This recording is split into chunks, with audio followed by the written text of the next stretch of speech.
Okay, brilliant. Well, good morning, good evening, good afternoon, wherever you are across the globe. Welcome to another On the Sofa with Esther. And as you know, I also find the most fabulous people to sit on my couch or my sofa with me. Couch, sofa, depends whereabouts in the world you are. And today I've got Shazia Mirza in the building or in the house. And she's a British stand-up comedian, and we're going to have a very interesting conversation in terms of her journey as a comedian, her journey as a Muslim female comedian, and what does that look like? So, welcome, Shazia. Hello, hi. Hi, hi. And you're from Birmingham, is that right? I am originally, yes, I am. Okay, so I like to ask my guests, Shazia, in a nutshell, in a peanut shell, you strike me as a coconut shell because you also got a show, the coconut show. Who is Shazia in a coconut shell? Well, I'm a stand-up comedian from Birmingham, and that's it. Okay. I'm sure you're so much more. We're going to expand on that. So when you say that's it, what is that's it? What is so special about yourself? What is it that you bring to the table or don't bring to the table as a comedian, as a stand-up comedian, as a female comedian, as a Muslim comedian? Well, my priority, obviously, as a comedian, is to make people laugh. Mm. I just want to go out, entertain people, make them laugh, make sure they've had a really good night, and then they can go home and, feel like they've had a really good time. Mm. And what sort of drew you into the world of being a comedian? What was the impetus to where you thought, you know what, I'm gonna take this and turn it into something that makes people laugh? Because you talk a lot about your culture, you talk a lot about your journey as, you talk about a lot of things. What was the impetus that drove you to following this path, so to speak? Because you're also a writer, um, and other things. Well, it was an accident, really. I never planned to be a comedian because growing up, uh, nobody on TV looked like me. And, they didn't have brown women on TV telling jokes. It was all white men. Yeah. So I used to watch white men and think, well, that's what they do. Mm. It's not what I do. And anyway, my mum and dad would kill me if I tried to do what they do. So my parents were very strict. They wanted me to just to be like a doctor Mm. or a doctor or a doctor, and those were the three options. Mm. And they just wanted us to be something respectable, where people would respect us in Britain, and comedian was not on the list. Yeah, yeah. And your material, Shazia, just where what do you draw from, or where do you draw from with your material? Because I've watched a couple of your interviews, and it just obviously as a comedian, you should be able to draw from anywhere and turn it into satire or comedy. But what do you have a particular message, or is it that you are making a stand as a woman and as what is that all about? Well, I just draw. I try to tell the truth, Mm. because comedy really, it's about the truth, and the funniest things are, if you can stand on stage and just kind of tell the truth, people will be able to relate to that and connect with that. And that's what makes people laugh, is when people go, "Oh yeah, yeah, yeah, I do that too," or "I've been there too," and yeah, I've had the same experience as you. That connection is what makes people laugh. So I try and tell the truth as true as possible. Mhm. Obviously, I don't want to tell everybody everything, but I try to talk about my life experience. Mm. And it's interesting because in one of the when I was doing my briefing around you, you talked about, you mentioned something that I thought, yeah, high five. Um, I mean, you talk about the white male experience and, being called certain names that people thought were representative of, um, not just of yourself, but of a race, of a culture, so to speak. And you were then able to almost throw it back at them and break it down. How do you try to bring that sort of, I don't want to say divide, but I'm going to use the word divide for want of a better word. How do you bridge that gap in terms of how you're perceived, and what really is in comedy? And how do you make light of it without people being offended, even though people will be offended? Well, I mean, on TV, you don't see Muslim women have never really been represented well in Mm, any way, shape, or form, really. I mean, for Muslim women on TV, you either see us baking cakes in a burqa mm, or becoming jihadi brides. You don't really see Muslim women telling jokes. That's not how we are seen, and it's also not how people want to see us. You mm, know, it's almost like they just want you to stay in your lane, run the shop, work for the NHS, or be in the classroom. That is what you, as a Muslim woman, that we're comfortable seeing you like that. Just stay in your lane. When yes. we start jumping lanes and doing what the white man does and doing the white man's job, people feel very uncomfortable. They're like, why are you trying to do what we do? Why don't you just stick to what you do? And people, they don't know whether to laugh or not. They feel uncomfortable. They're not used to seeing us in these roles. Um, I constantly get stopped in the street because people recognize me, Mm, but they never recognize me for comedy. I get stopped in the street and people. I was once on a beach in the Caribbean, and a woman came up to me and she said, "Oh my God, you're my GP, aren't you?" And and it's and then I've been stopped at airports where people have thought I'm Malala. I mean, it's so weird how people recognize me, but they cannot place me, mm. and they think they place me as their GP or their local shop owner or something like that. Yeah. But that's about stereotypes as well, isn't it? I mean, there's so many things around that. And for you to be able to sort of take that almost on the chin or on the shoulder, or on the burqa, so to speak, to be able to Yeah. and then turn it into, something where you get up in front of an audience and share that, it's quite powerful. And I surmise, not trying to get too deep here, but I surmise that also because of some of the rhetoric, and you said you've been attacked as well, oftentimes verbally, about people's perception of what you should be doing or should not be doing. How then have you found sometimes the resilience to come back and stand on stage and say, look, this is me. This is me. And you know that you're going to get attacked, but it's also part and parcel of being a comedian.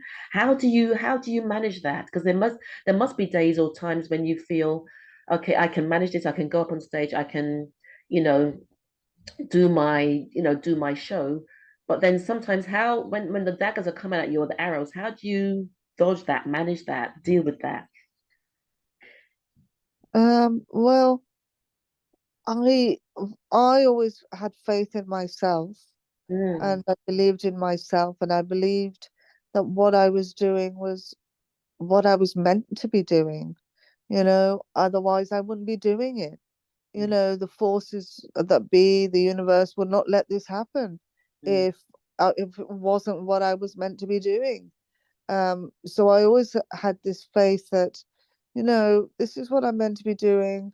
Obviously, God wants me to have a voice and He wants me to entertain and He wants me to make people laugh and He wants me to say things in this medium that I can't say in any other medium. And so that's what I always believed. mm. And I was looking at, the interview you did with The Guardian, and you said we couldn't retaliate. We were the voiceless, faceless, humorless, powerless underdogs of society. And, just watching your rise, not as just as a comedian, as a writer, you've been on different shows doing so many different things. And it just shows, for me, it's representative of a woman who knows who she is, who's taken that out into the world, and you're fearless with it. And you're also giving others that I would say that inspiration of I can step into my own and be representative, not just for me, but for others. But also it's a calling. I know I'm getting a bit philosophical here, but it really is a calling. And you Yeah. well, Shazia, you carry it well. So, you will be performing at Wychwood Festival. Yes. Yeah. What day are you performing? It's I think it's a Friday, the 28th, I think, of Okay. uh, of May, or Friday the 30th of May. It's the last Friday in the month. And I'm very much looking forward to performing at this festival. I've never performed here before, and it's quite exciting because I'm performing really late. It's like 11:30 at night, and because it goes on all night, and it's like a mini Glastonbury. Oh wow! And I guess I mean I'm not going to ask you what you're going to be bringing to the stage because I want that to be a surprise. Hopefully I will be there, and it's going to be at Cheltenham Racecourse. But what do I mean? I am going to ask you actually. What is it that we can expect, or is it going to be something that you've performed before someplace else, or is it new material? Or is it a mixture of both? Well, it's a half an hour set. I'm going to do 30 minutes. Um I'm going to do some stuff from my new show, or from the show I've been touring at the moment, and I'm going to add some new stuff in as well. Okay. And just tell us a little bit about the Muslim Spice Girls. We're on tour. We were put together by three promoters, OE Safe and Chef of their company 26. They put us together. They said that they contacted us individually and said that they were this promotions company and they wanted to put together a tour for Muslim women, with Muslim women performing. And they approached us all. We ignored them because we just thought, what do these guys want? Why does a Muslim men want to come and put together a female Muslim comedy tour? So we were very dubious about them. And we'd had bad experiences, with promoters and people like that. So Yeah. we ignored them, but they persisted.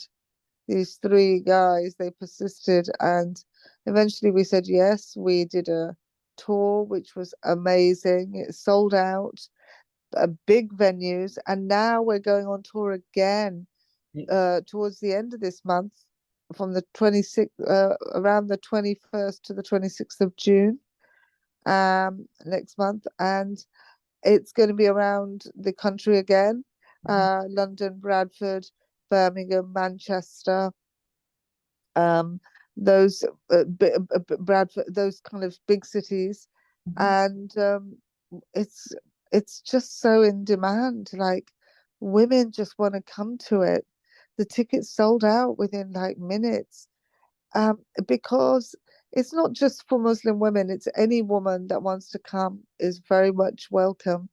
But there's never been anything like it before, where there's been six Muslim women on stage. We don't, it's not Muslim comedy. We don't talk about being Muslim. It's not a sermon. We're not trying to convert people. It's just comedy.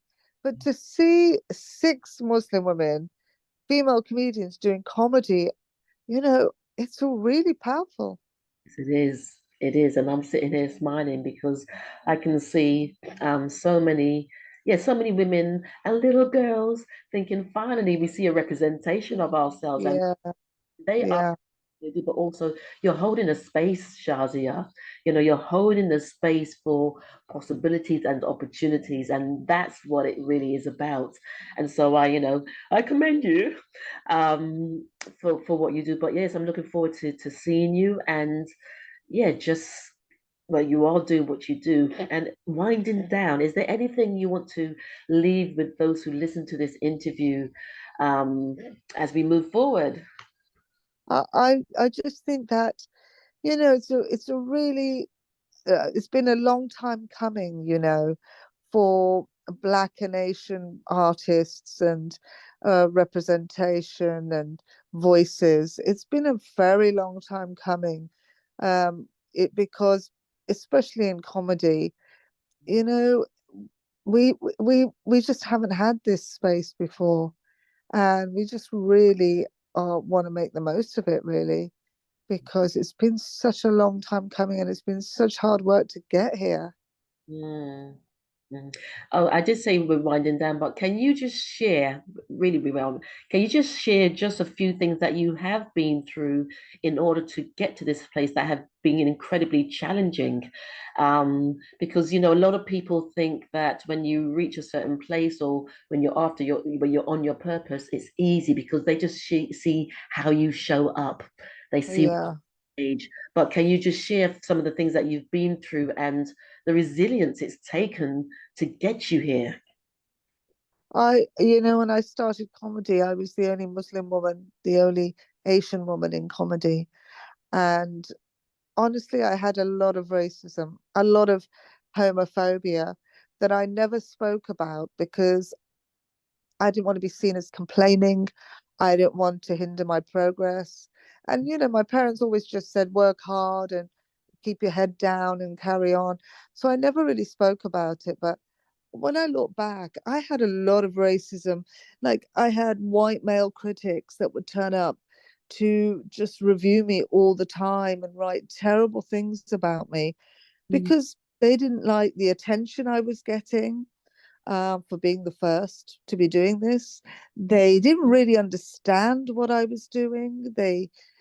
Because they'd never seen anybody like me doing comedy before, and also they'd never had any experience of Muslim women. They didn't know any, so they didn't really understand my comedy. And then they so I was attacked on stage. I was attacked off stage. I was denied opportunities. I wasn't even considered for opportunities. It took me a long time to really get on TV in the field of comedy and kind of, you know, get booked and booked again. That's only happened in the past few years. It's been very difficult.